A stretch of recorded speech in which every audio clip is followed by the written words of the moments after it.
Hey, kid!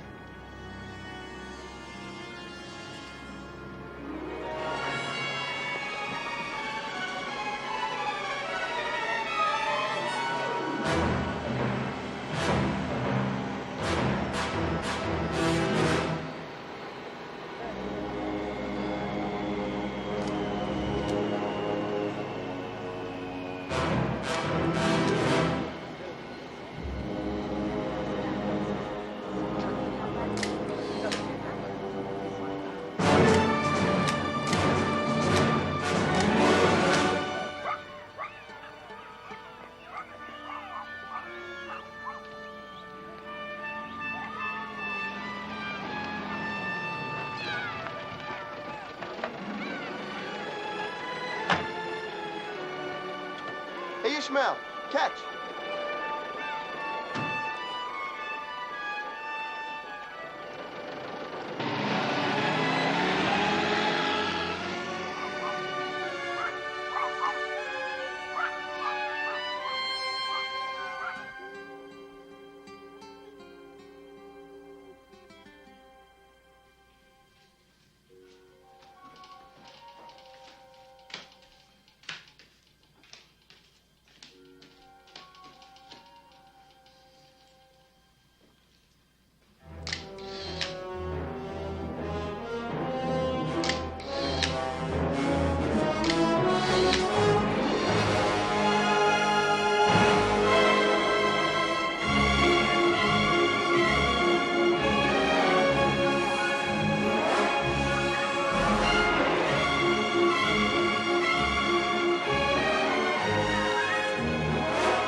Such a pleasure to see you, Herr Liebermann. The pleasure is all mine, Herr Strasser, I assure you.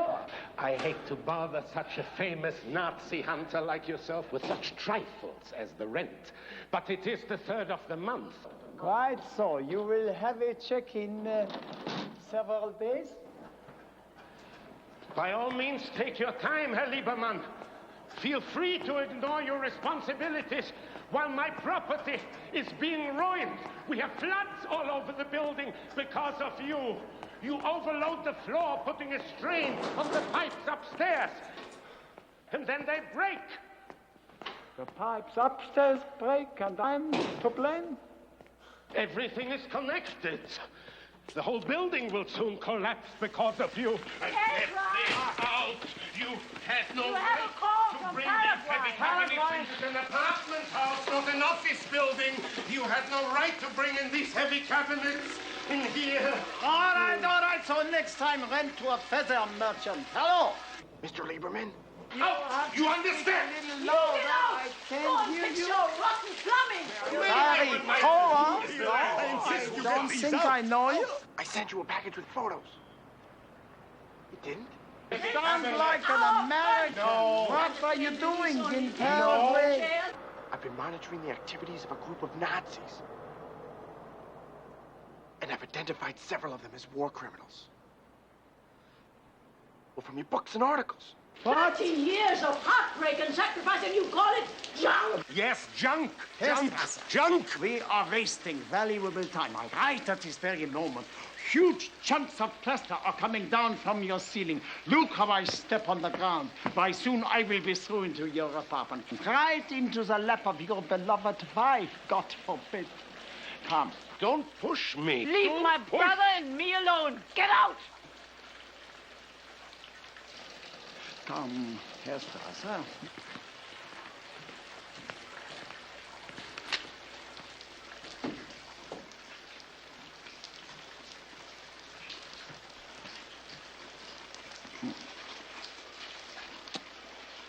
Esther, the man's an idiot.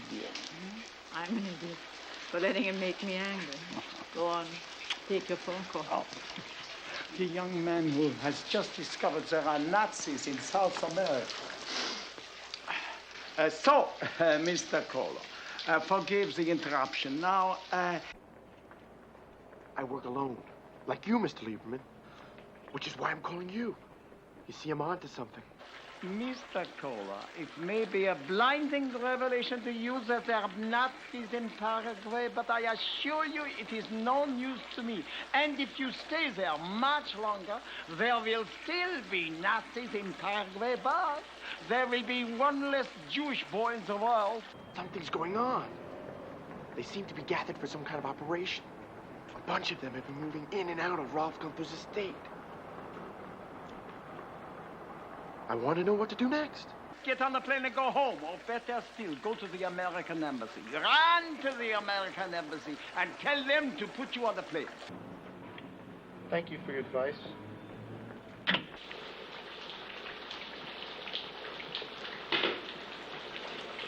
What did he want? I don't know. Advice, instruction. Boy like that, lucky to survive one day in Paraguay. He's been there some weeks. I told him to go home, and he hung on. What does he want? Applause? 1, 2, 3, 4. 1, 2, 3, 4. 1, 2, 1, 2. God damn, works.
Gentlemen, he's coming.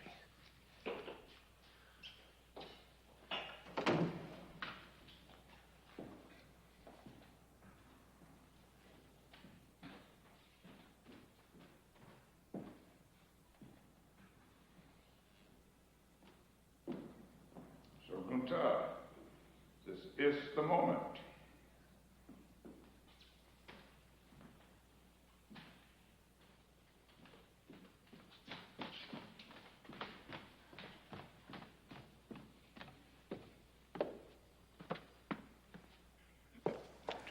Gentlemen, be at your ease, I beg of you.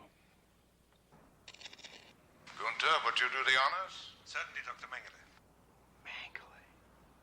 Captain Gerhard Mundt. Yes, I have heard nothing but the highest praise for you, Captain Mundt. Thank you, Herr Doctor.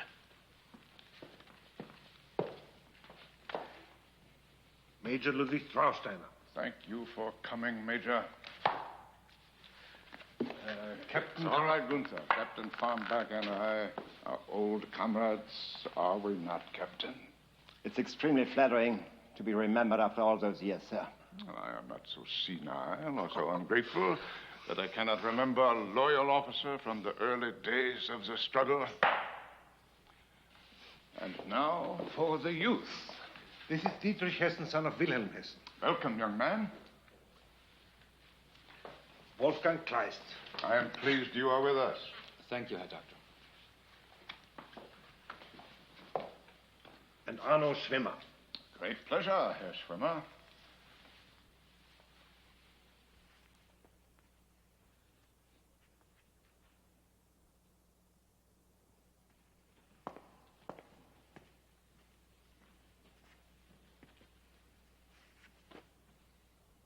And now to business. Sit down, gentlemen, please.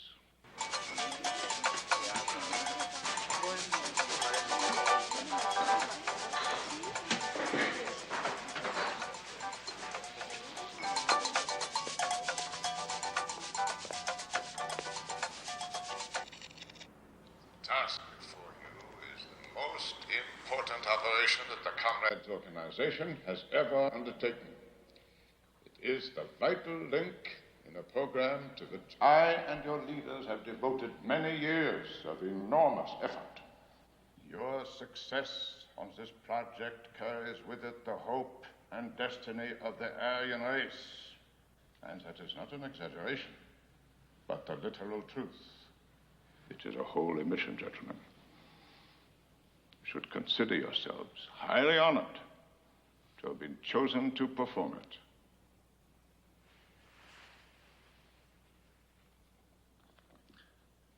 Now, for the details. In the next 2.5 years, 94 men must die on or near certain dates. 16 of these men are in West Germany, 14 in Sweden, 13 in England, 12 in the United States, 10 in Norway, 9 in Austria, 8 in Holland, and 6 each in Denmark and Canada. A total of 94 assassinations.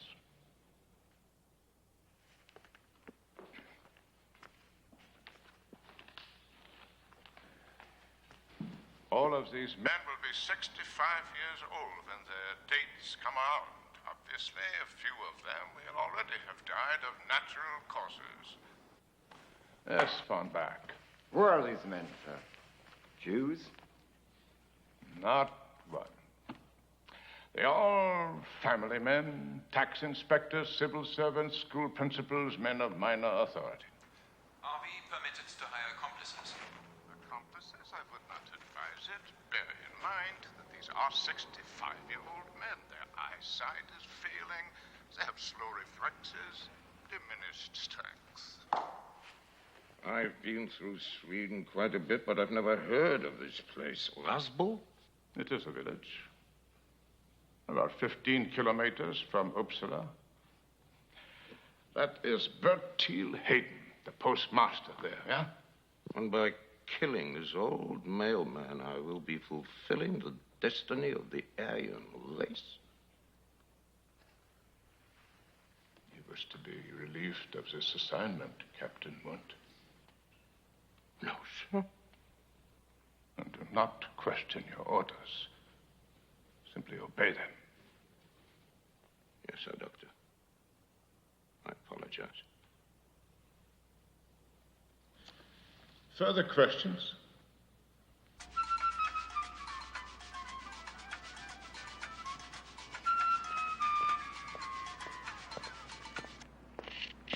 The men's families are not to be involved.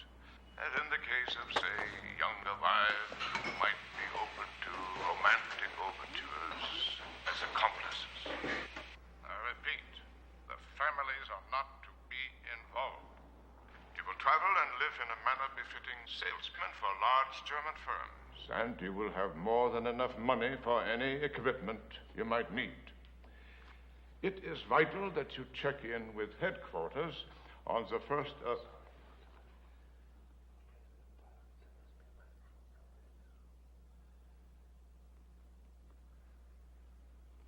Find it. Find it!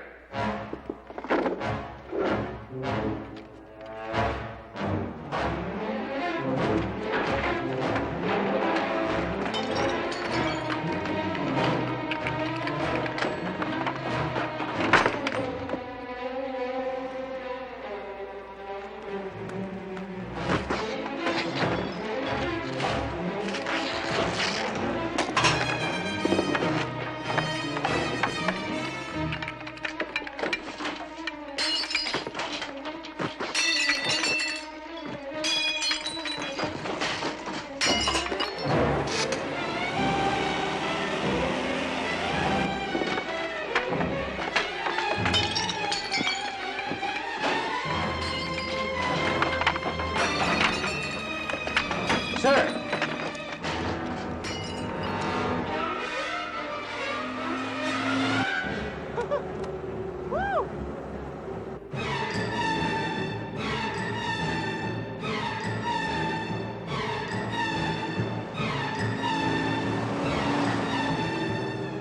All right, Postmaster there. listen to this.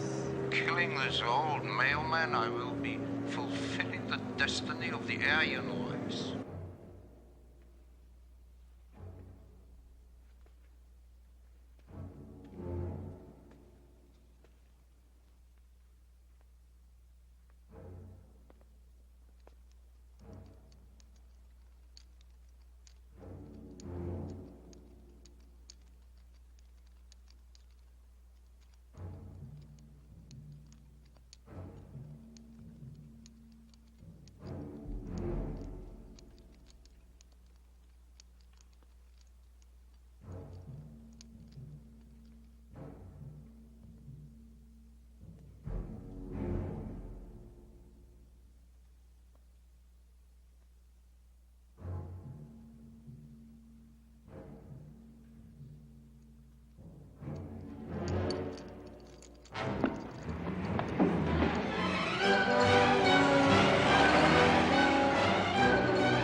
Operator, any word on my call yet?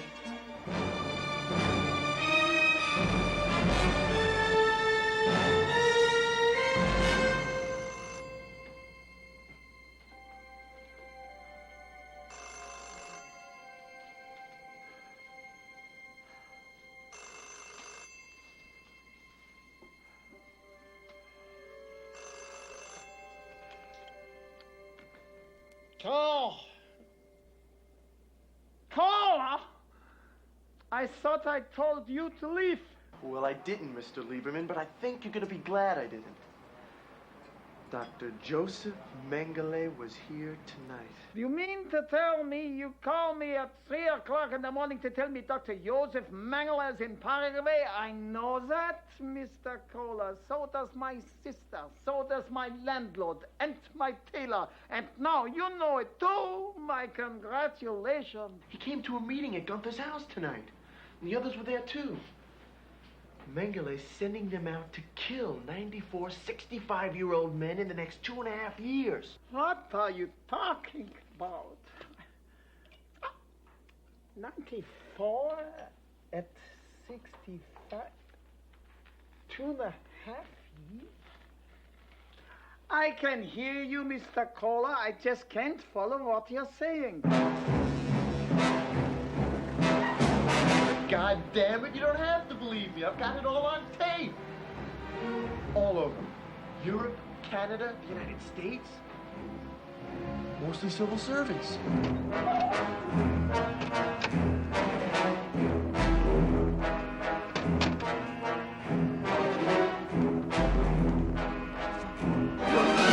Okay, I'm running it down now. It'll only take a second. Take your time. Old men don't go back to sleep once they have been awakened.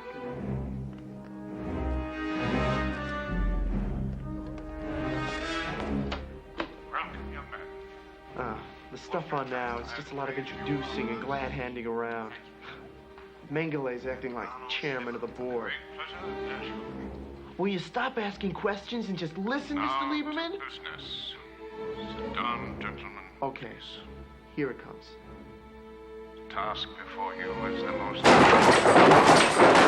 civilization has ever undertaken. Kohler? Link. Program to between. Are you there? Kohler? Kohler? Your success on this project.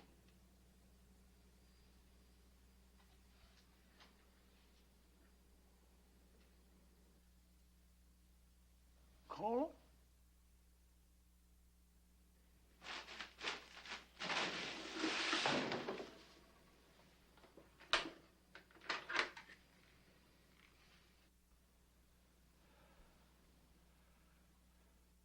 Clean the room.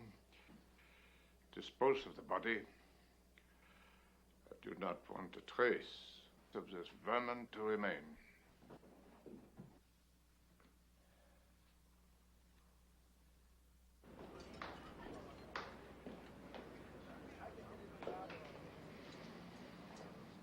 Everything is all right. You will take care of the police. Who was the boy calling? Does not matter. But perhaps we should wait. We wait for nothing. The board Reich is coming, Gunther. Our men will leave tomorrow as planned.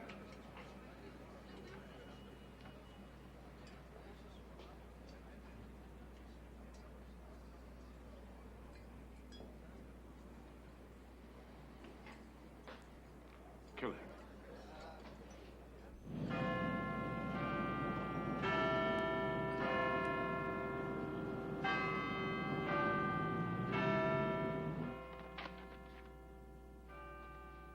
Is there no way of checking this further? All right, thank you. The Vienna telephone exchange says there was a call from Paraguay. The Paraguayans say that no such call took place. I finally found a couple of things from that boy.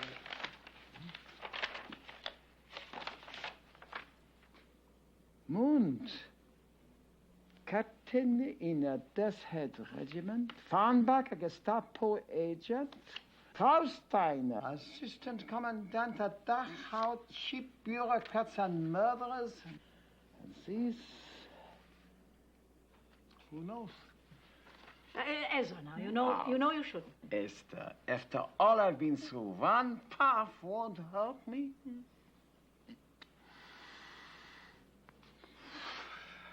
This,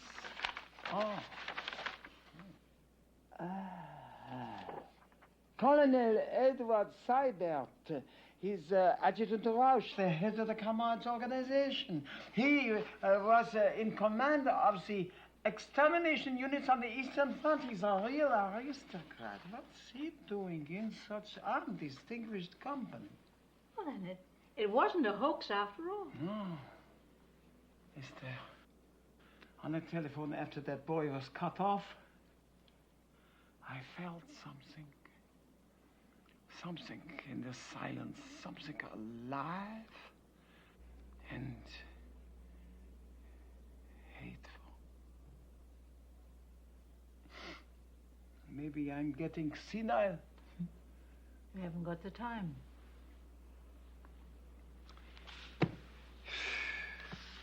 '94. Ordinary.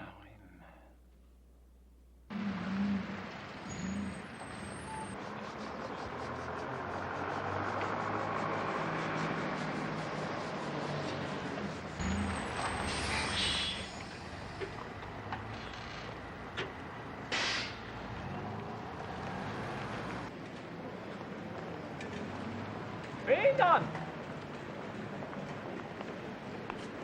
Oh, Christ. Mr. Payton, so nice to see you again. How are you getting along? Can't complain, who'd listen? May I take up a moment of your time? I'm so sorry, I'm late for lunch. Always such a prodigious appetite. What? 8 times last week I called you, and each time you are at lunch, maybe you have a tapeworm. Now, Sidney, please. Just a few moments of your time. Oh, very well. Come on. Ezra, you carry this whole damn concentration camp scene pinned to your coattails. Why do you keep knocking yourself out? Nothing ever pays off. Frida Maloney is in jail? Frida Maloney. She was only a guard in a camp. Who strangled young girls with their own hair? Bayoneted infants? Well, maybe she was a despicable criminal, but she just isn't news 30 years later.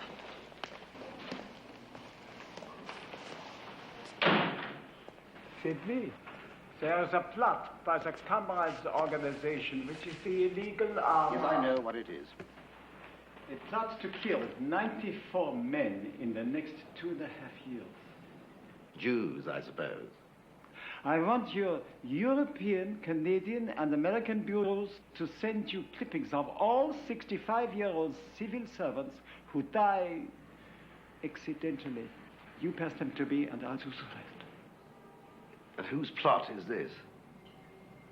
Josef Mengele. He's the red herring in this little barrel.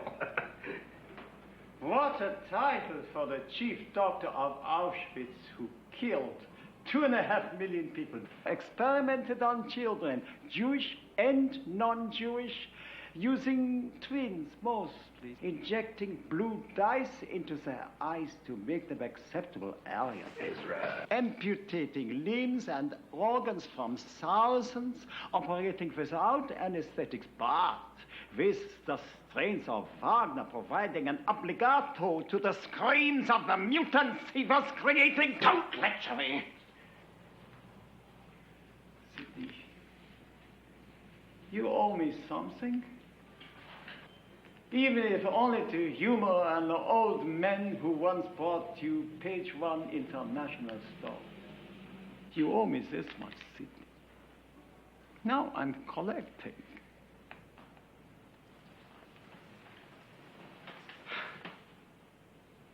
Have you any idea how many men in their mid-60s die every day? I try not to think about it.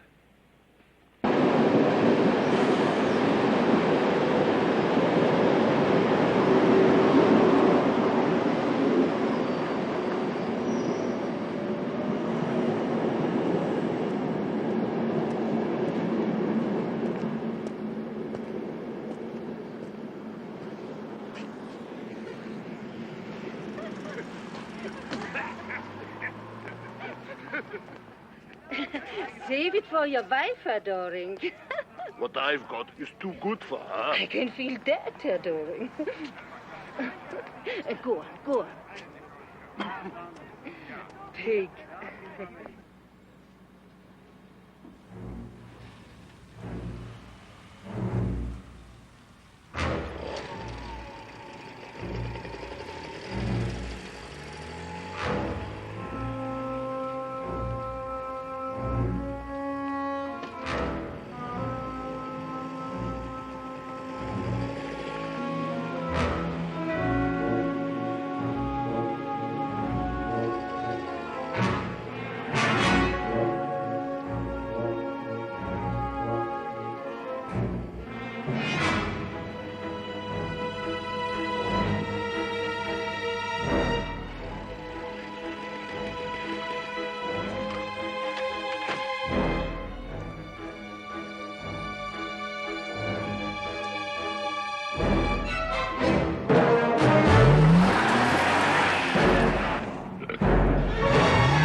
Good boy.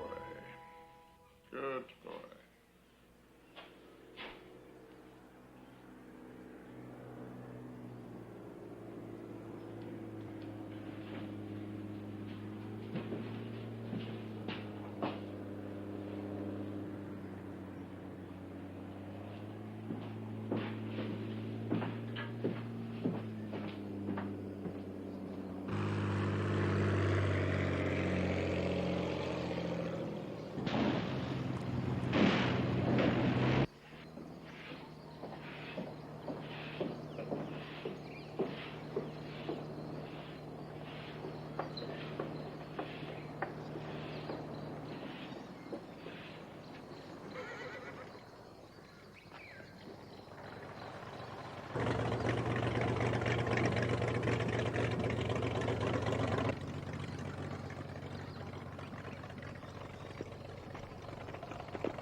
Robert!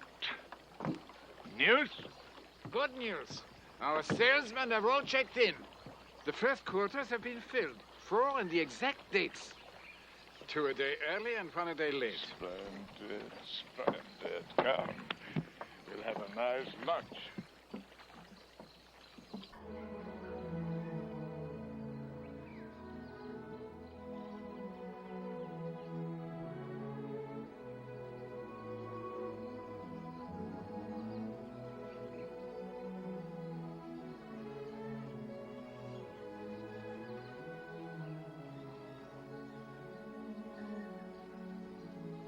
Colonel, I will need a full report on all this for my records. I've already taken care of that.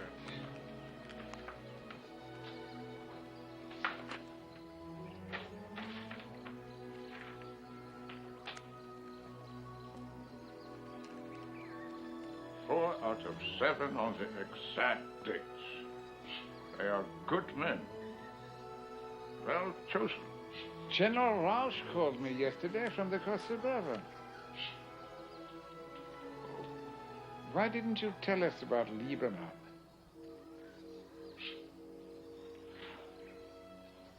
Did not think it was necessary. The general is concerned. But Israel Lieberman, no one takes him seriously.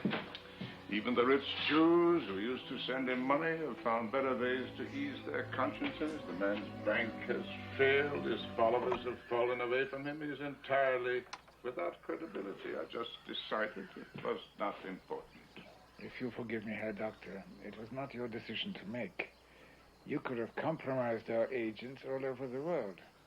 And if I had told you about Lieberman, you would have compromised my project. How bad would it be if we postponed for 3 or 4 months? That would reduce the outcome by 20%. There are 18 men in the first 4 months. It would change the results completely. Assuming that there is an outcome. They will be exactly the results I have promised. General Rausch wanted to recall these 6 men. Impossible. Until we find out how much Lieberman knows. Impossible. This project has a timetable that must be observed. It cannot be changed. Doctor. Colonel, do you fully understand what it is that I have done? I, the outlaw, the so-called war criminal, right here, this godforsaken place, I have created a scientific miracle. I have turned the whole world into a laboratory. Our laboratory. Talk to me about 6 men. I would send out 6 more if they were caught, and 6 more, and 6 more until the task was done. I agree, Herr Doctor. I agree. Let's hope that we can resolve this Lieberman business and that you get to put 94 check marks on that beautiful chart of yours. Come. Walk me to the plane. You see how passionate I am on this subject. Uh-huh. To think that one day this place will be a shrine visited by millions of school children. Yes, that is a nice thought. Nice thought.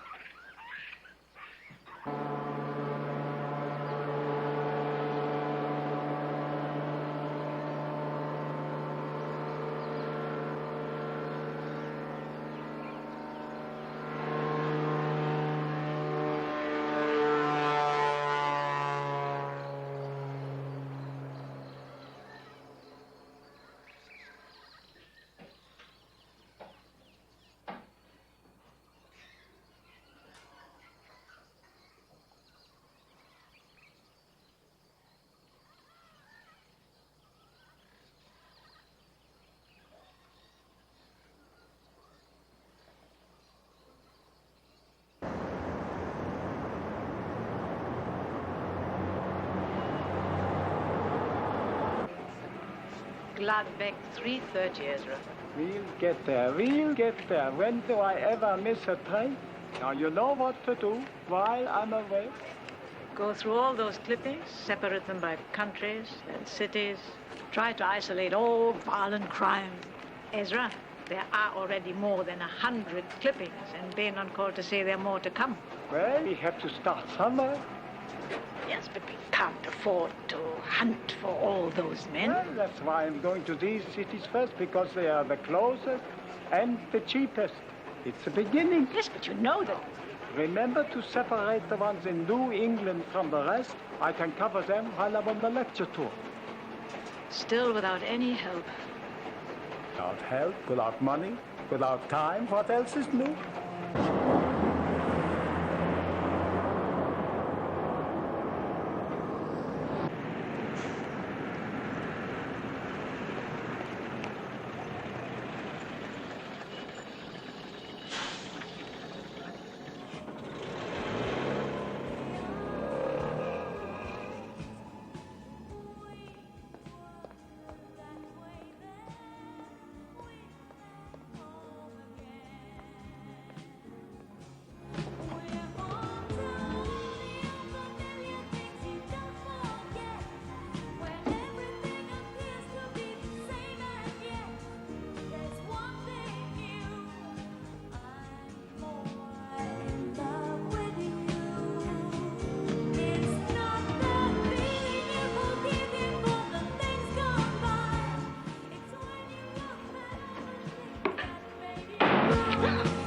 The landlord. Where are you going? To turn that damn tape off. Leave it. I like music. Well, he doesn't. He's always prowling around the landing, listening at my door, just waiting to catch me. Catch you. Doing what? Just what we're doing now, love. Mr. Harrington doesn't like any mucking around in his house. He has a wife and kid, you know. Oh, coot. But he wouldn't say no if I invited him in here. Then maybe we'll invite him in. Later.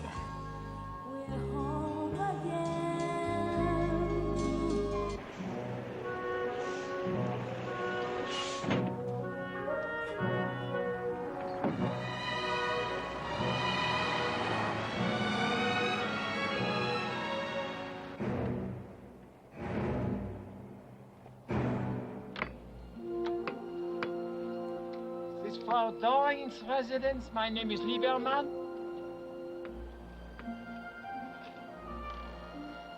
Go.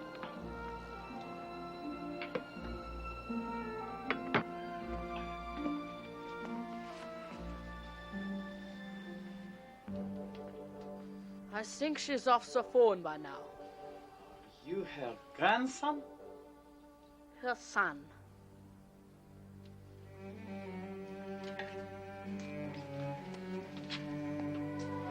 Herr Lieberman.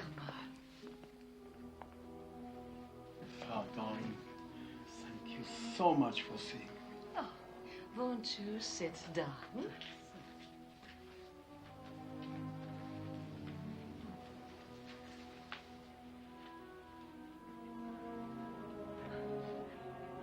are the same man they had on the television several months ago. The Nazi hunter. Frida Maloney. Do you kill Nazis when you catch them? Oh, that's against the law. It's much better to put them on trial so people can learn. Learn what? Who they were, what they did. Survive and catch them. Just put it all in history books. Clever boy you have, Frau Doring. Yes, but definitely lazy. For example, right now he should be in his room practicing. I can't be in my room and answer the door at the same time, can I? Oh, I was only teasing, darling. Now, please, go and practice.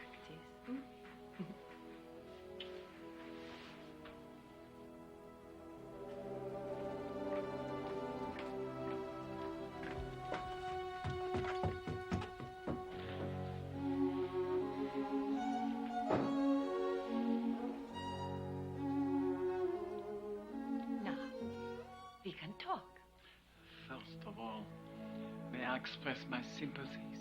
Things must be very difficult for you right now. Oh, thank you. Is he your only child? Yes. Did your husband leave all his money to Erich and you? And to a sister of his? Why do you ask that? Oh, I was looking for a reason behind his death. Emil's death was an accident. Was he a Nazi? I did not meet him until 1955, so I have no way of knowing. Did he ever mention the name of a Dr.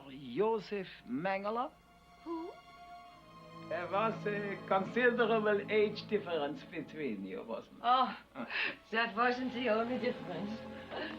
I was 20, straight off the farm, and he was Mr. High and Mighty of the Transport Commission. 43, I think he was. Did he have any hobbies? No. Yes. Yes, he did have one special hobby, Herr Liebermann. He humiliated and beat my son at every given opportunity. Would you like me to tell you who really killed him? God. To set free a stupid little farm girl after 22 years of unhappiness. Do Nazis answer prayers, Herr Liebermann?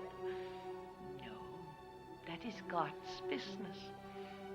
And I have thanked him every night since he pushed Emil under that car. He could have done it sooner, but I thank him anyway.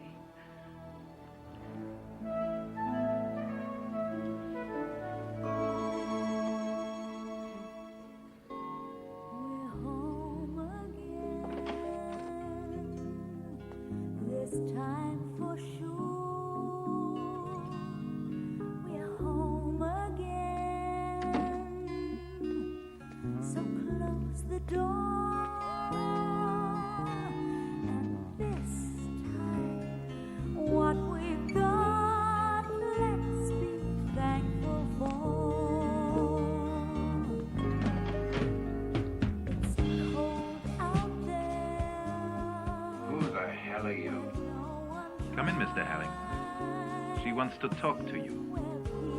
I'll talk to her. That would be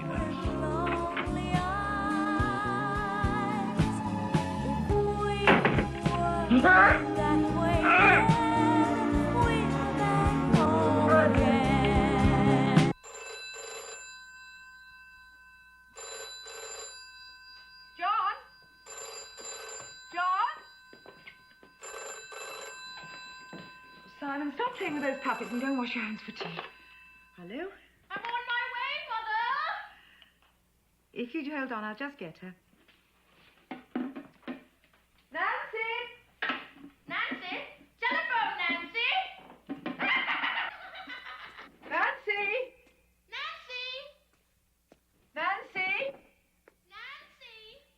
Nancy. You can't spend your life in bed.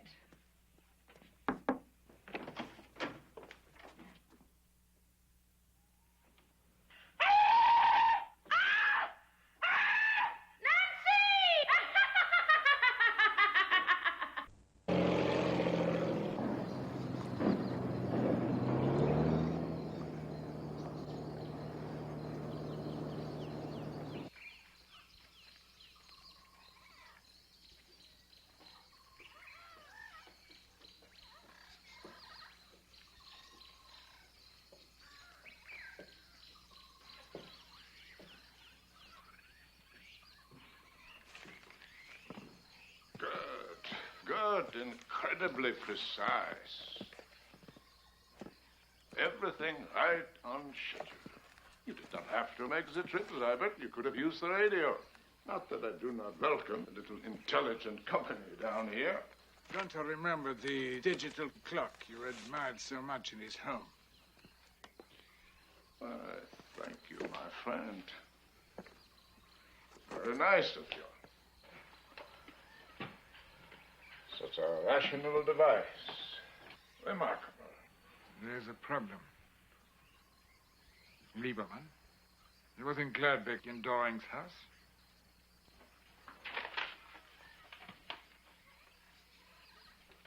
Possibly have found out about Doring. You don't know? How could I? The boy, Kohler. Impossible. Then how did Lieberman get to Doring? Sheer coincidence. That's not a very scientific explanation, is it, Doctor? Are you interrogating me, Colonel Zybert?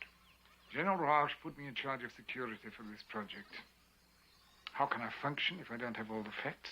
But you do. A nosy, incompetent old Jew has bumbled onto one victim. What more do you have to know? Any idiot could see the next logical step. Kill him. We don't want to create a martyr. Ridiculous. Besides, he could have contacted various police agencies or intelligence services. They would not pay any attention to him. If he died suddenly, they would. Well, then what are you going to do? Lieberman will have to be watched more carefully from now on. If he seems to be getting closer to us, a decision will be made. We will balance the danger of killing Lieberman against the scientific validity of your project. Are you, my esteemed chief of security, telling me that a project 20 years and millions of dollars in the making will be dropped because of this insignificant, impotent old Jew? It wouldn't do to antagonize me, Dr. Mengele. I've been one of your few supporters since this Lieberman business began. And should I drop to my knees in gratitude? Listen to me, Zybert. I will not permit you to lay your failure or your fear at my door. I am a scientist. I have done my job. You are an executioner. Do yours.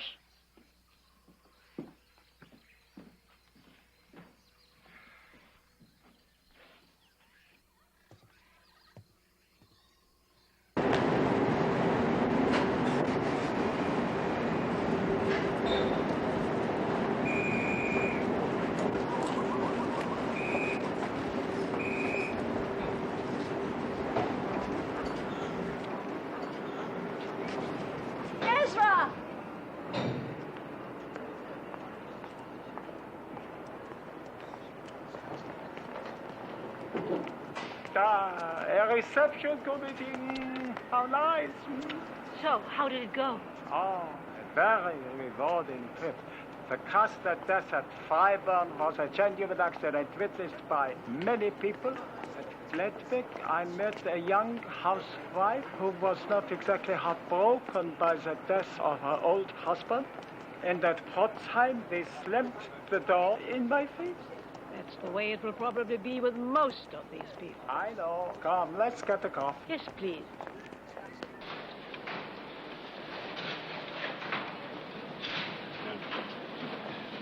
Excuse me, Mr. Lieberman. My name is David Bennett. I think you know a friend of mine, Barry Kohler. Oh, are you the boy who's been calling? What news of Mr. Cole? None. I know he was working with you. That is not correct. Well, he was in contact with you. How do you know that? From letters we received. Oui? The young Jewish defenders. Oh, that bunch of fanatics. Kohler told me he walked alone. Yes, and he did, thanks to you. After he read all your books, he decided to change his methods. I did not send your friend to Paraguay. He sent me these. To prove that he wasn't off on some wild goose chase. He couldn't identify these three young guys, so I traced them. This is Kleist, Hessen. This is Schwimmer. Members of a neo-Nazi organization in Paraguay. This has nothing to do with me. Does Barry Kohler's life have anything to do with you? No, you have no right to talk that way. Is Barry Kohler still alive? How do I know? Mr. Lieberman, Barry is dead. You know that. And I know that. And that's why I'm here.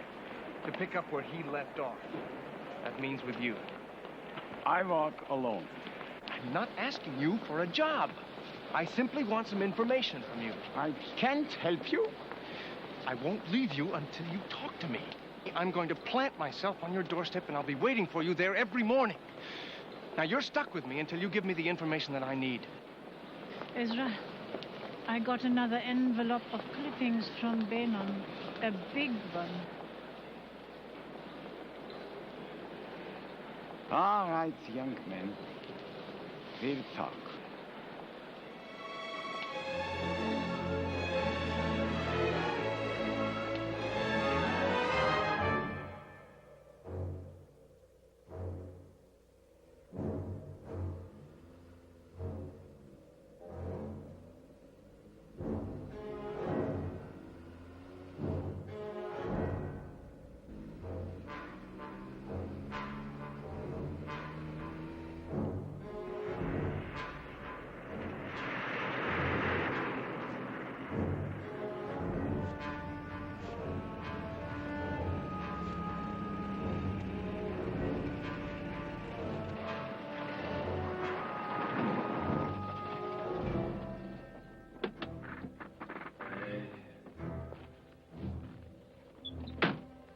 Good morning.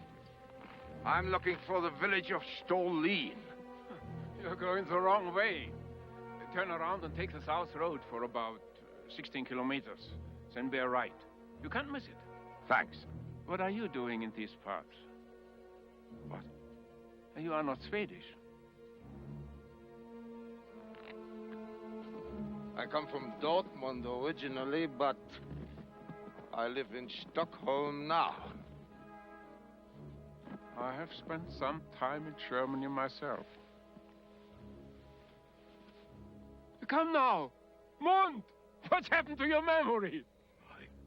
God, Major Arthur! I knew it was you! Can't believe it! What in the world are you doing up here? Oh, it's no great story. My sister was married to a Swede. And after I escaped from the internment camp, I hid out with them. I am Lars Lofquist now, inspector of the power company. And now what about you?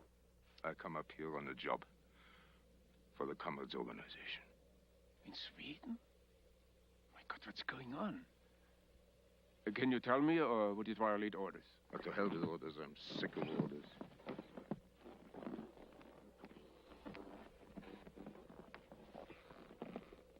I'm up here on Stolin to kill a school teacher on Saturday. But don't ask me why. I cannot make head or tail of it. Who is this teacher? Lundberg? Olafsson? Lundberg. But I don't know what he looks like. I know that he's probably a harmless old man. It doesn't make any sense. It makes sense to your superiors. Or they wouldn't have given you the assignment. An order is an order.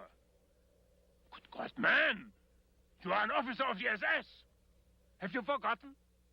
My honor is loyalty. Those words were supposed to be engraved on your soul. I know Lundberg. I will point him out to you.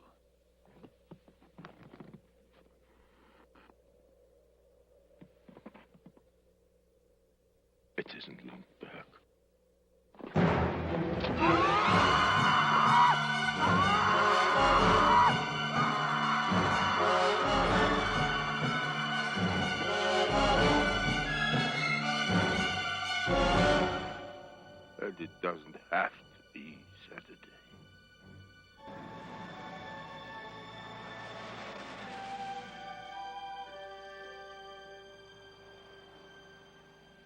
No one would have wanted to kill Jack.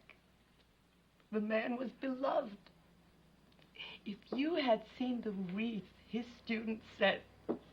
I have only one or two more questions to ask. Did your husband belong to any international group? He was in the American Legion. Rotary. I guess that's international. The Legion sent a color guard to the funeral. The coffin was draped in the American flag. What are you doing out of bed? I just came to get a glass of grapefruit juice. He's got the flu. Also, I thought he could stay home a few days because of the... This is Jack Curry, Jr. Just Jack Curry. Now. Jack, you bite your tongue. This is Mr. Lieberman, a famous man from Vienna in Austria. What's he famous for? This is fantastic. You know you have a double? A boy who lives in Gladbeck in Germany, exactly like you? Exactly like me? I never saw anything like it. Two twin brothers could not be more the same. Jack, you go up to bed and I'll bring you your juice. I want to find out about Just do what I tell you. When you start paying the doctor bills, then you can hang around and get sick all you want. Now, just say goodbye and go. Jesus H. Christ, goodbye. You watch your mouth, young man. It is amazing. I thought he was this young boy from Germany come to visit you. Even the voice, the look in the eyes, the attitude. Look, I don't like to be rude, but as you can see, I got a lot of things to do here. Look, I'm sure that nobody shot Big Jack on purpose.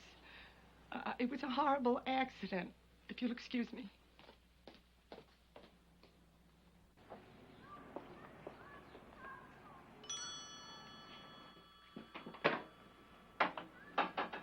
Hello, is this the Harrington residence? Yes, this is the Harrington residence. Can I talk to your mother, please? Well, you could, but you can't. This will only take a moment, I promise you. My mother isn't receiving today. Well, perhaps if you told her that... Don't you understand English, you arse?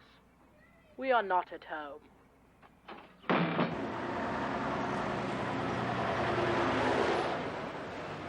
Wilcox had 2 married daughters. No sons. The Harringtons. They haven't any children. What did the boy look like? Sort of pale. He had straight dark hair. Very dark. Blue eyes. Yeah, I'm listening. Yeah. Why do you want to know about the kids all of a sudden? Listen, Mr. Bennett. If you want to ask the questions, you pay for the phone call.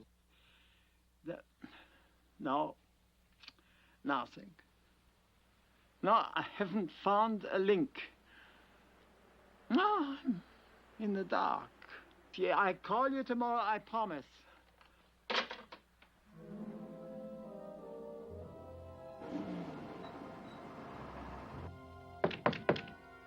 Coming. I have to speak to you, Mr. Lieberman. Come in. I was just coming to see you. It's down. No, I can't stay long. Jack Jr. doesn't know where I've gone. Mr. Lieberman, my son is the only thing I've got. I can't take him away from me. I have no intention of this. When you spoke about that boy in Germany, I got worried. The lady who gave Jack Jr. to us made us swear never to tell anyone. Your son's adopted. It's just that she was a German lady. She was very nice, really. I was amazed when I read in the papers about all the things you said she did.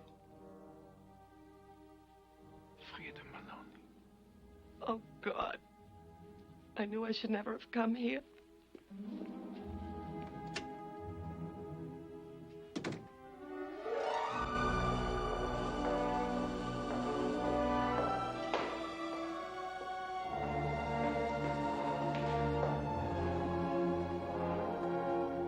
Will you give me your word that you do not have a recording device in your briefcase?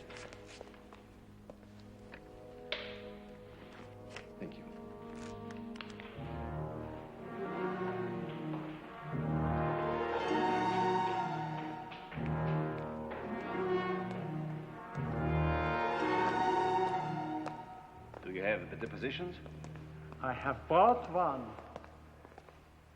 The agreement was that you would provide an advance look at all the testimony against my client, with particular regard to any scars, deformities, or disabilities suffered by the victims. Their position is brought in good faith. 2 others will come if the interview should prove satisfactory. You realize how unjust all this is. Mrs. Maloney has been married to an American citizen for 27 years. She has 2 children, 1 grandchild.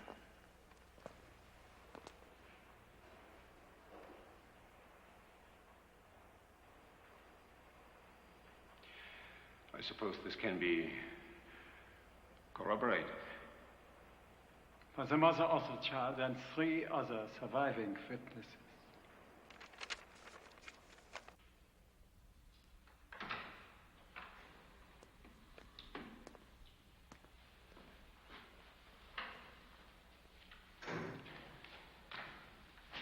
We will keep the interview brief. We will discuss only my client's activities in America between 1964 and 67. You will ask nothing about the charges against her or about any event that occurred during or directly after the war. One question of that nature, and I will immediately terminate the interview.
I'm to speak to you about my work with the adoption agency.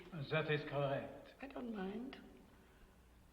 What I did may have been slightly illegal, but I brought happiness to so many people, and that's what's important, huh? Tell me, if you will, how you came to work for this agency. In the spring of 1963, I was contacted by someone I knew in the Comrades organization. Oh, who? Frau Maloney will not answer that. They'd helped me after the war and wanted me to return the favor by getting a job in an adoption agency. Did they say why? If you let me finish, you'll find out. The Rush Goddess agency hired me. The Comrades organization was interested in rejects, couples who had been denied children because the husband was too old. I was to go through the files looking for applications, specifically those of families with Nordic Christian backgrounds, in which the husband was born between 1910 and 1914 and the wife between 1933 and 1937. The husband had to have a job in something like civil service, and both spouses had to be in perfect physical health. Did they explain why they wanted all this? That information is not relevant. I was expected to obey my orders, not to question them.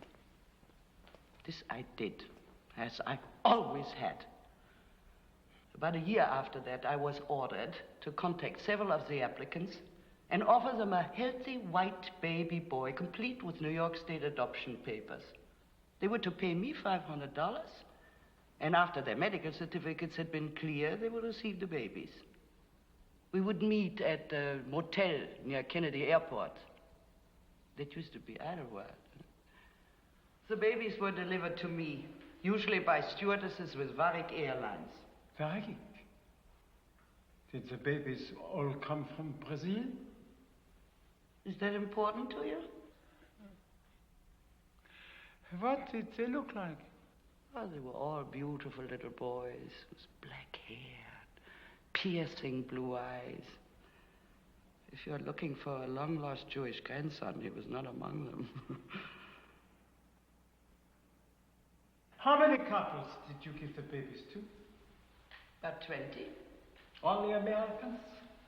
Some are Canadian. No Europeans? No. Can you remember a Curry family? A Curry, yes. Who else? Wheelock. Henry Wheelock. They gave me my dog, Shatsy. Beautiful Doberman. He's only 10 weeks old when we got him. Where is Wheelock from? New Providence, Pennsylvania. And how long after the Currys did the Wheelocks get their baby? It was 14 years ago. I don't remember.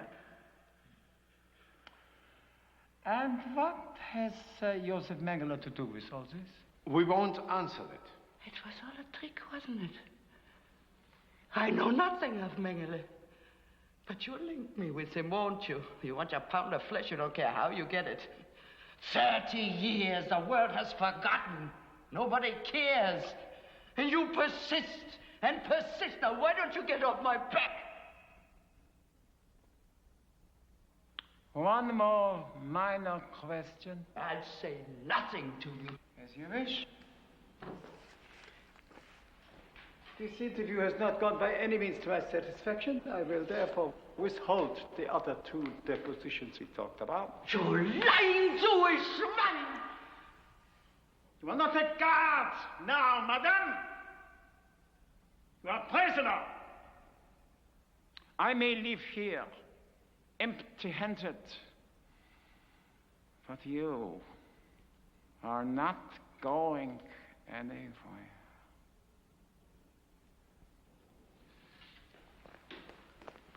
I think Frau Meloni could answer one more question.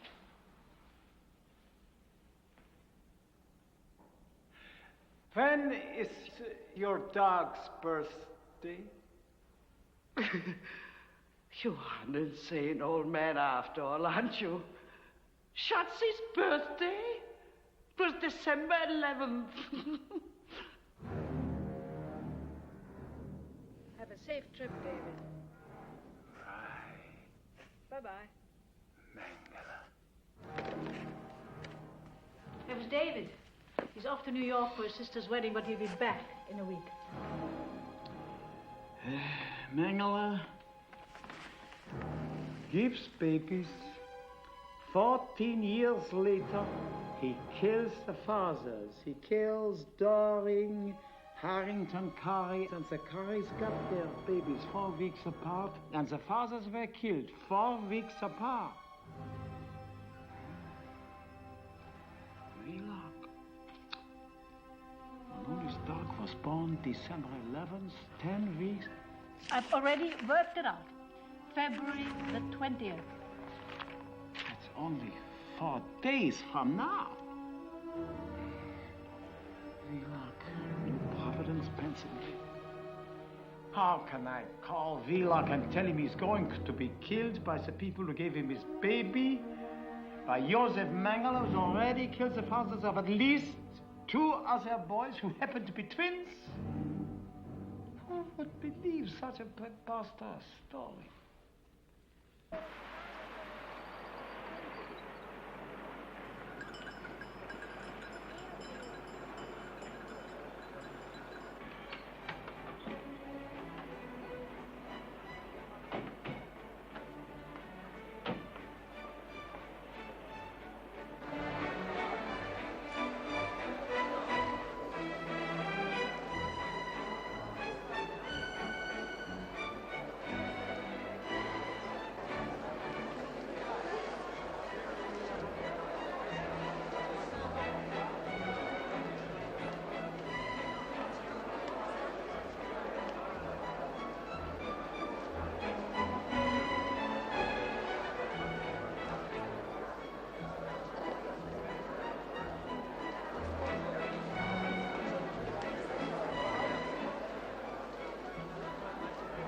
Herr Doctor, how kind of you to come. pleasure to be here. Can this be little Elsa? Yes, you remember. Last time I saw you were that high. You had whooping cough. No. I'm going to dance with your beautiful daughter.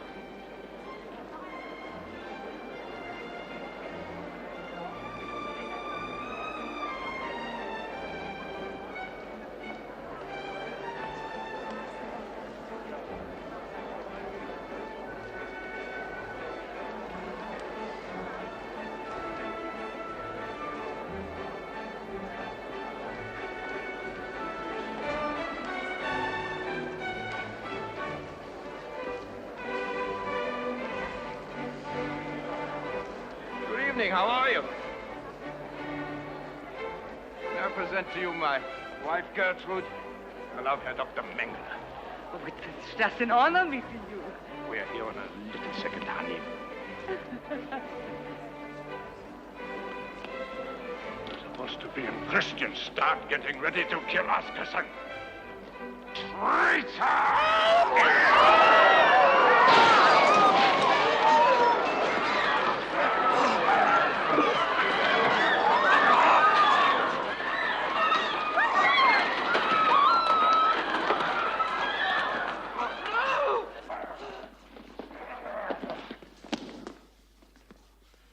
He betrayed me. He betrayed you. He betrayed the Iron Race. Get a doctor. I am a doctor, idiot. Don't you come near him. Shut up, you ugly bitch.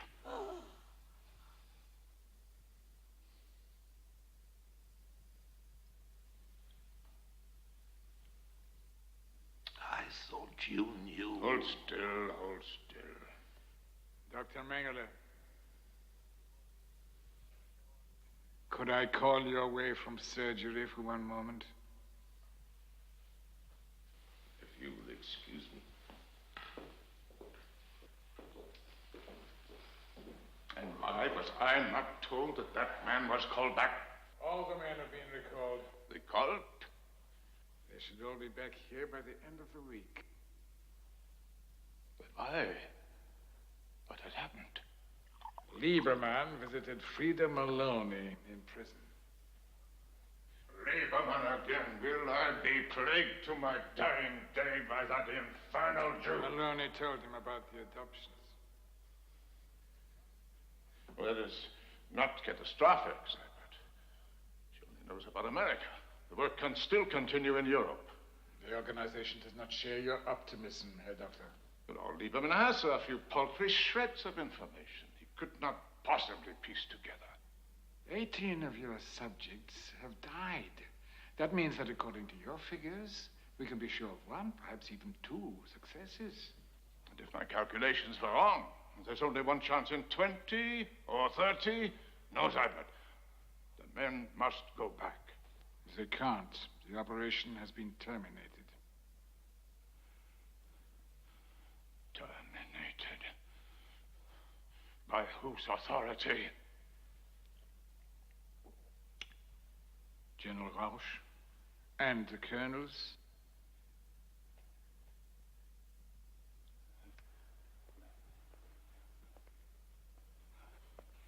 I told you from the beginning. Kill him. Kill him. It would have been so easy. It has gone beyond Lieberman. We don't know where else it's involved. You have betrayed me. You're all a bunch of selfish old men who have lost your courage. You only want to bask in the sun in your old age. And if your young grandchildren have to live in a world which is run by Jews and blacks and Orientals and Slavs, you could not care less. Your operation has been cancelled. No. Your operation has been cancelled. Mine continues.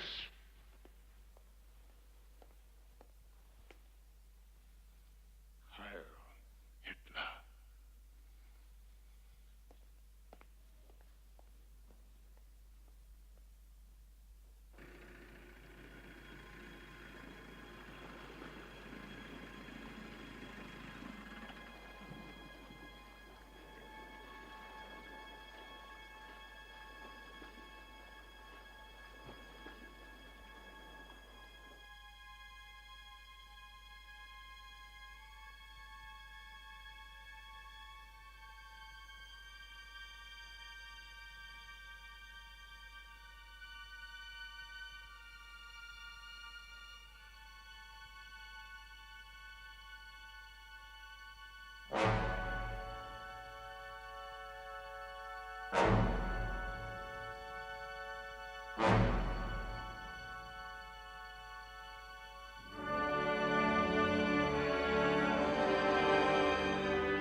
Guess Mengele was sort of a primitive geneticist in his own way, wasn't he? I understand that he experimented on human beings. Twins. Then he was nothing more than a sadist, really. A sadist with an MD and a PhD? Well, some people would say that's a perfect definition of a scientist. What exactly do you mean when you say the boys you saw were more than twins? Not only did they look alike, but they were also very alike in personality. That is unusual. Studies show that twins who are separated at birth develop totally different personalities. But these twins, or perhaps I should say triplets, because I believe that my associate saw another, were like the same people, but brought up with different languages. It's impossible, of course. Excuse me, Doctor, but what is impossible? What is impossible, Doctor? Mononuclear reproduction. Oh, Doctor. Cloning.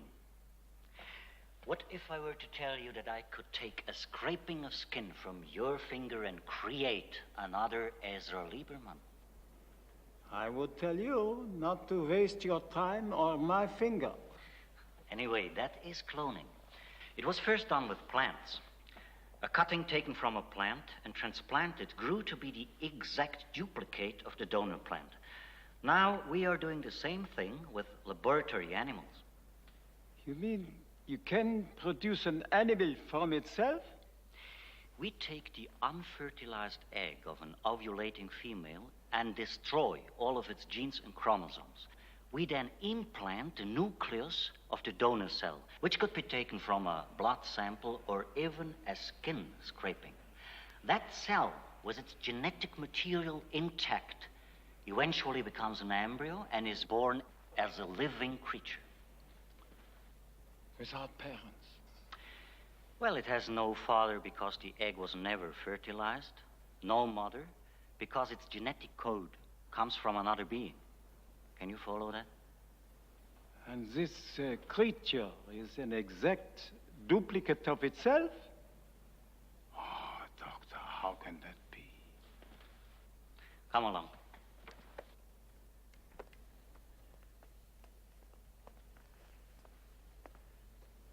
Our experiments began with the simplest of animals, shrimps and frogs. Animals in which the female's eggs are fertilized externally.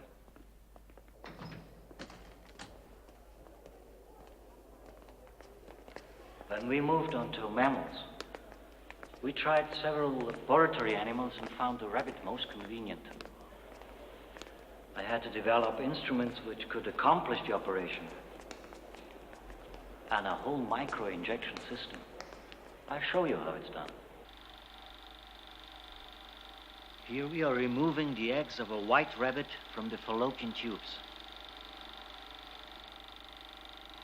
Now, you see the egg under a microscope. I've brought the point of an ordinary sewing needle into view to give an idea of size. They are that small? Most mammal eggs are about that size. Including human eggs? Yes. The next step is to destroy the egg nucleus with ultraviolet light so that none of its genetic makeup remains. Now, you see an egg from a white rabbit ready to be injected with the blood cell from a black rabbit donor. With the injection pipette, one of the blood cells is sucked up and then injected into the egg.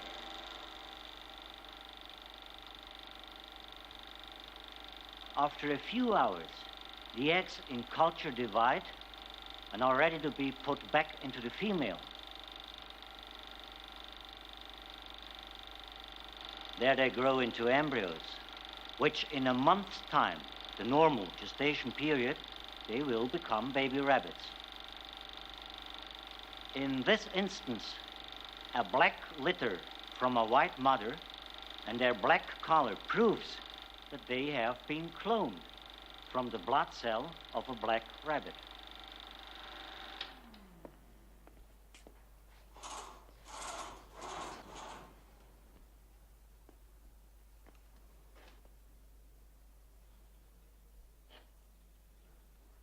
But isn't it difficult to get the egg back into the female?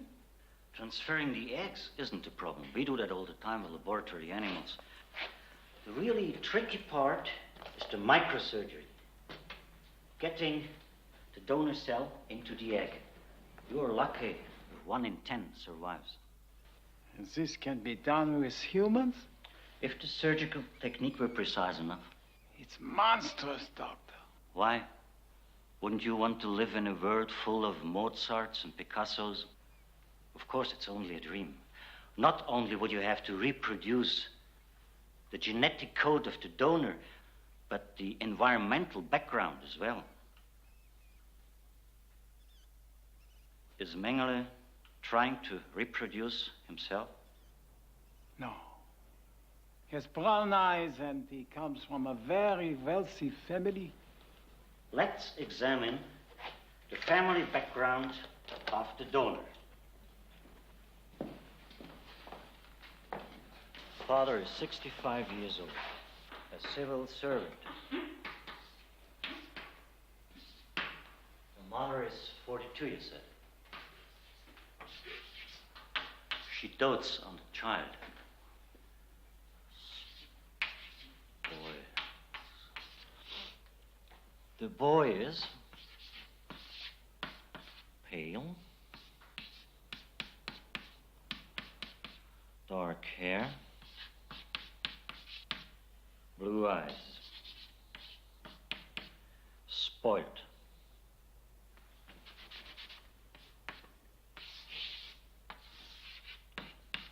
Right? Now, Mengele would certainly know every social and environmental detail would have to be reproduced.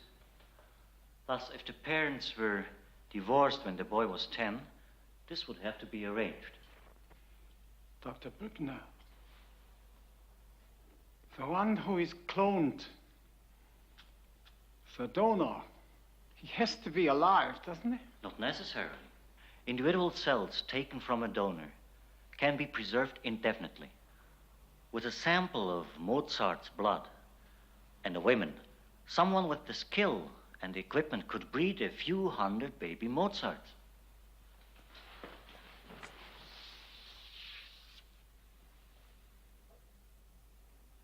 My God, if it's really been done, what I'd give to see one of those boys.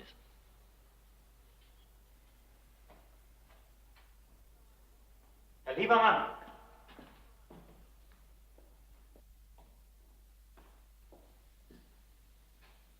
Herr Liebermann. Not Mozart, doctor.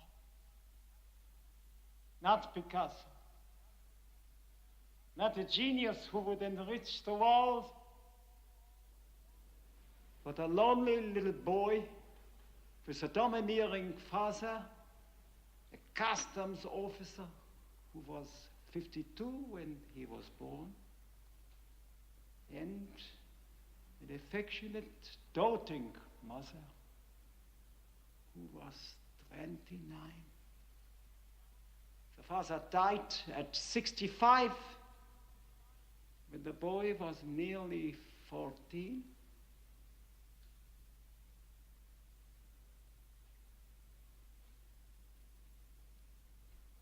Adolf Hitler.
driver.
Lieberman? Yeah. Come on in.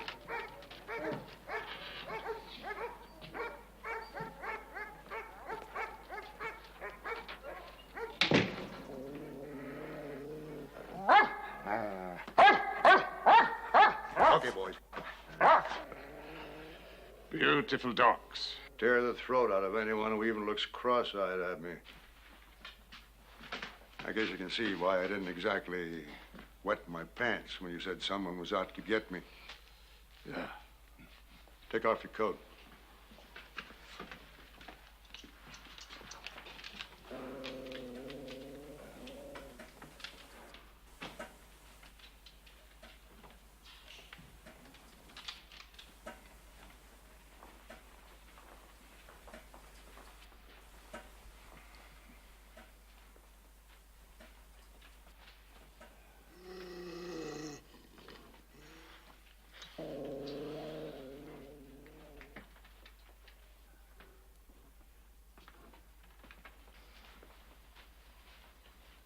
Very impressive. Yeah.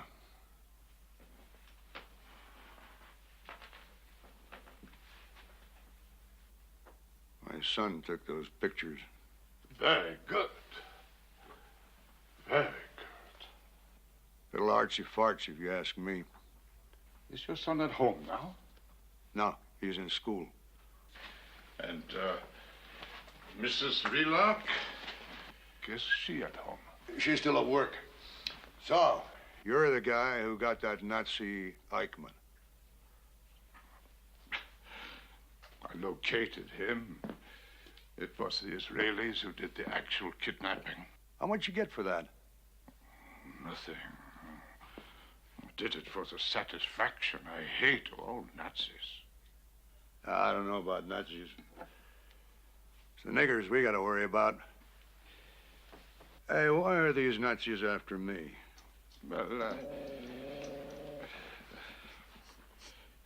I find it very hard to talk. Don't worry about them. They won't bother you. Unless you bother me. I was attacked by a dog when I was a child. German Shepherd.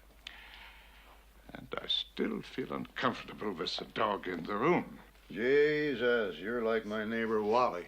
I mean, he won't even walk up the driveway unless the dogs are locked up. Okay.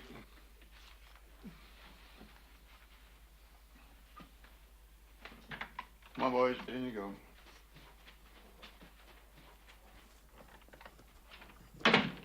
There's no other way that they can come in? No. Thank you. I feel much better.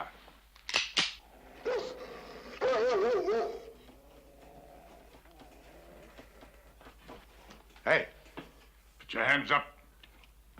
What the hell are you up to, anyway? Is there a basement in this house? Yeah. Take me to it.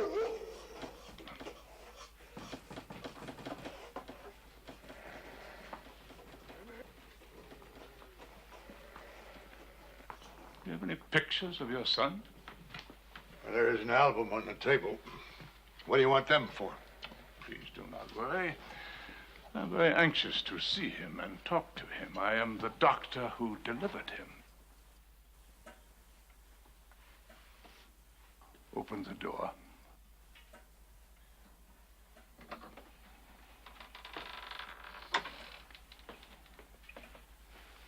Go down the stairs, Mr. Villach.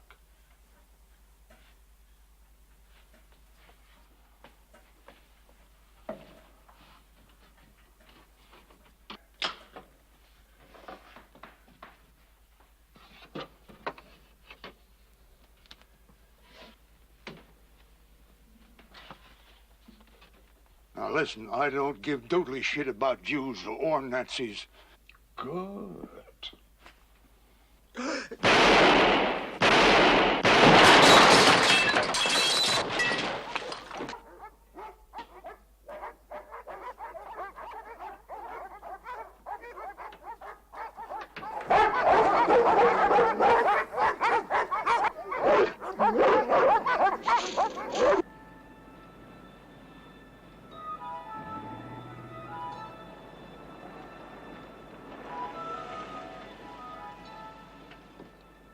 Tell me, please, which way to Quarryville? Down here to the end of the exit. You'll be on 30. Make a left. It'll take you straight into Quarryville. Thank you.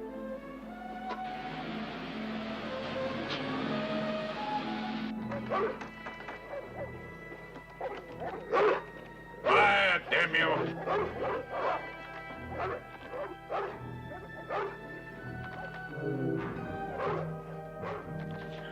Bobby, dear boy.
Mr. Wheeler?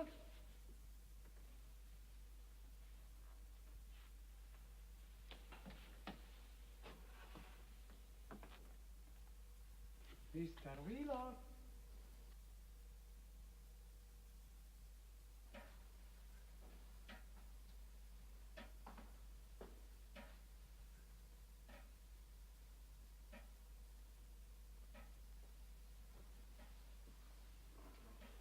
Mr. Wheeler?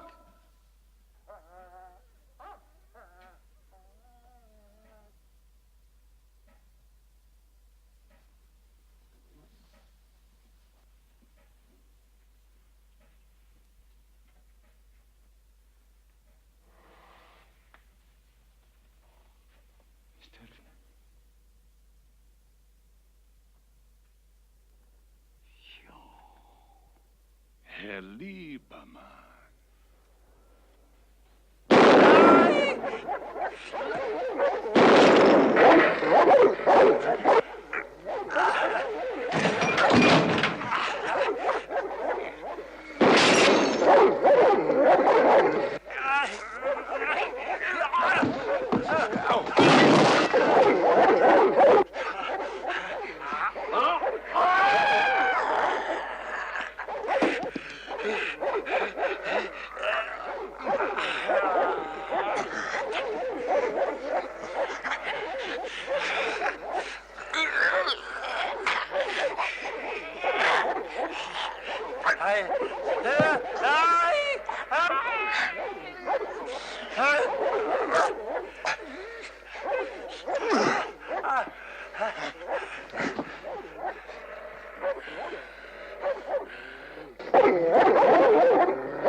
Jew. Up. Up. Yes, I am going to kill you. But I want you to go to your death with the knowledge that all your efforts have gone for nothing. I have the money and I have the will, and no one can stop me. Did you kill Wheelock? No, he's in the kitchen mixing us some cocktails.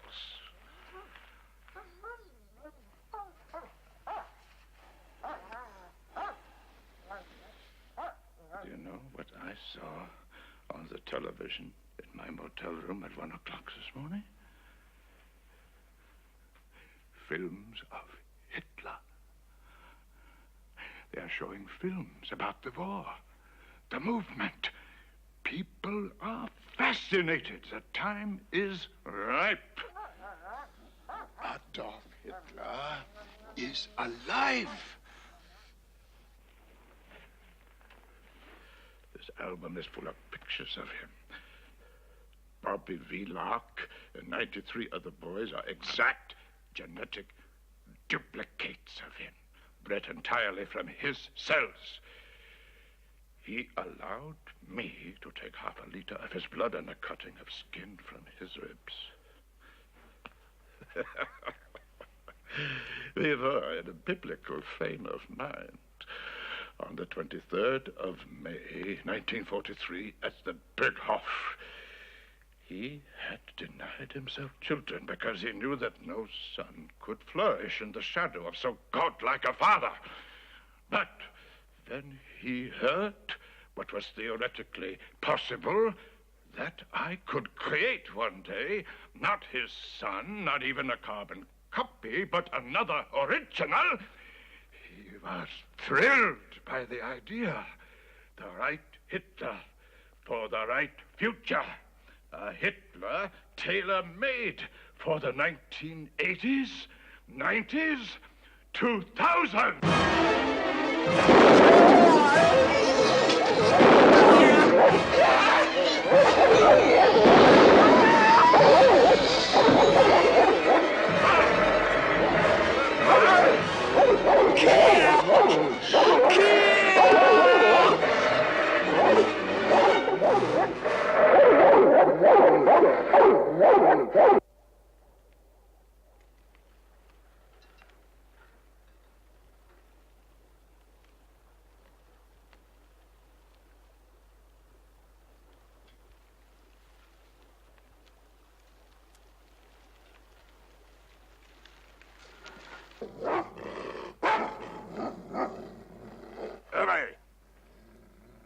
off. No more gun?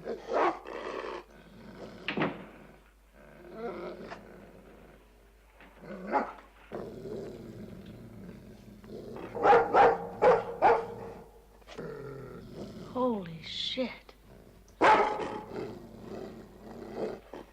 Bobby. Bobby. My dear, dear boy. You cannot possibly imagine how happy I am, how joyous I am to see you standing there so fine and strong and handsome. Cough his dogs off, Bobby. Cough the dogs off, please. I am an old friend of the family. In fact, I am the doctor who delivered you. And I stopped by, having just returned from abroad. And he let me in. And then he pulled out a gun. Fortunately, I was able to overpower him. Now call them off, Bobby. Call them off, please. Cut. Cut. Oh, how clever. I said off, and I said away, and I said no gun, no more gun. Then you had the gun. No, he had. They're trained to attack anyone carrying a gun. Oh, they were locked up, and The dogs are never locked up. My dear, dear. Action. Cut! Cut! They won't listen to you. Bobby, this man is your enemy. Do not listen to him. I beg of you. Call the police. Yeah. By all means, do so, Bobby. But first, there are some things about yourself you must know.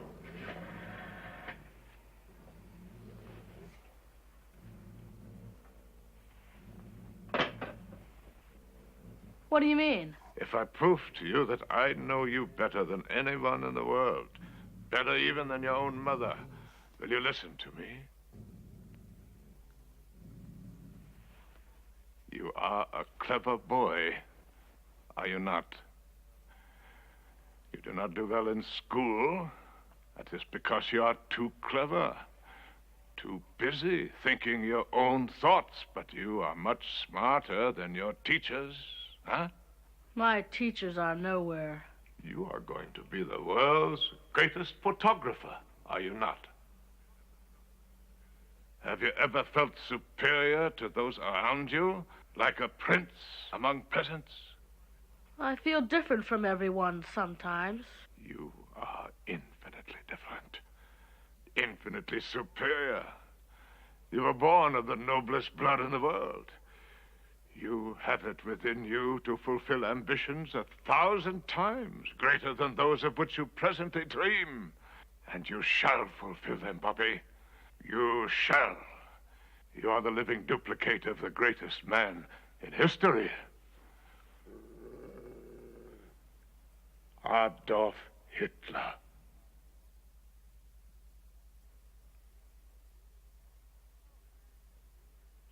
Oh, man, you're weird. Bobby, I'm telling you the truth. Find You have the strength your within you father. to command armies, to bend whole killed nations to your will, your to destroy without mercy all who oppose you. Bobby, listen to me. It was this vicious Jew, your sworn enemy. He killed your father, and he came here to kill you. Bobby, let me protect you. All your power will burst forth when the time comes, when you grow older, and you see the world engulfed by human garbage. When you feel this urge rising within you to save your own Aryan folk from extinction, then you will rejoice in your heritage and bless me for creating you. Bobby, You must understand your parents are of no importance. They were chosen for you. Now that they have served their purpose, they must disappear from your life. Poppy! Poppy! You freaked out maniac!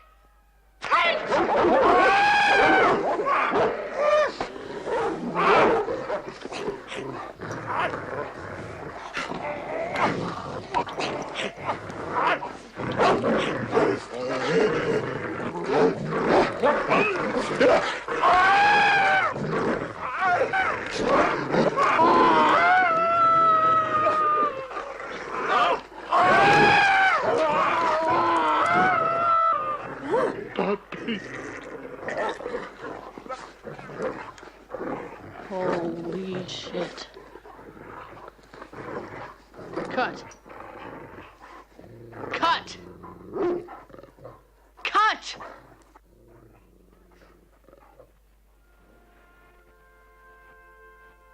Phew, man.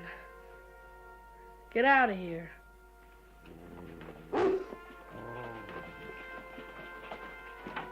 Out.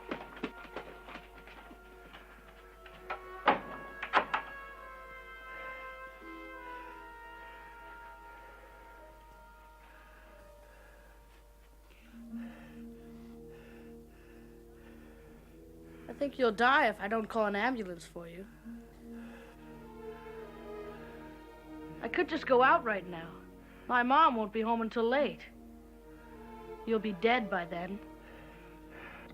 If I call the police, will you tell them what I did?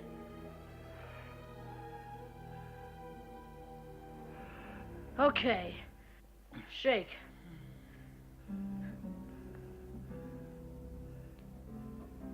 Come on, shake. Okay, you got a deal.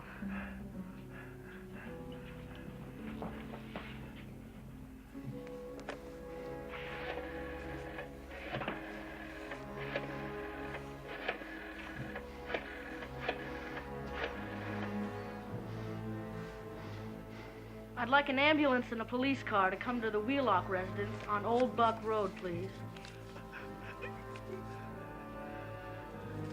Hey, man, this is an emergency. A heavy-duty emergency.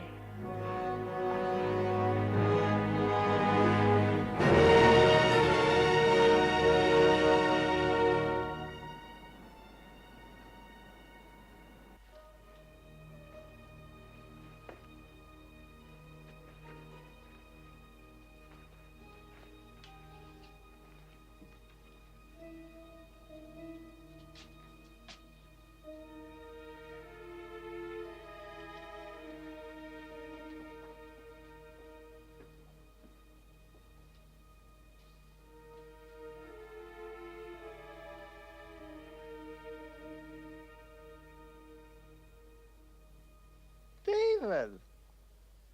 What a surprise. Which one of the assassins was it, Mr. Lieberman?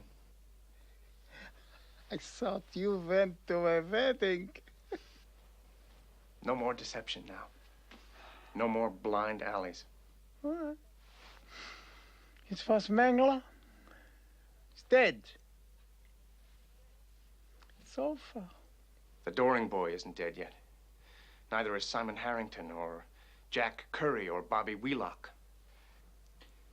Took a little time, a little backtracking, a visit to Dr. Bruckner.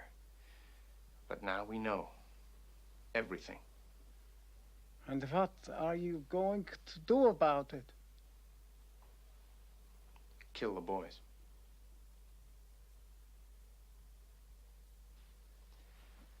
Brilliant man, that Mengele. I suppose he had all 94 of those names and addresses memorized? Now you are trying to fool me. You have been searching the room? He must have had a list. Is it? Now I have it. Give it to me. Why? We have the right and we have the duty. To do what? Kill children? Give me that list.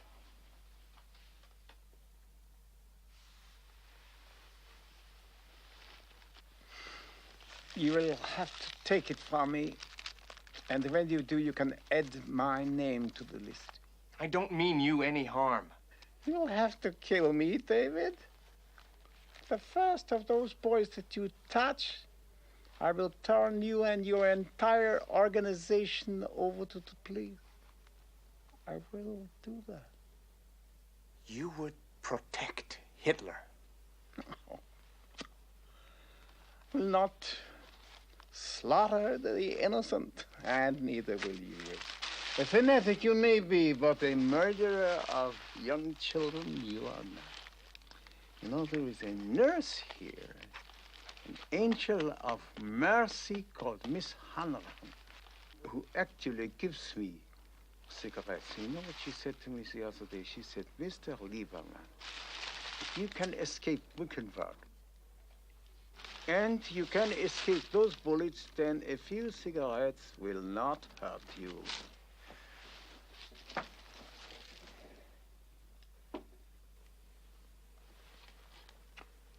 Isn't that a nice thing to say?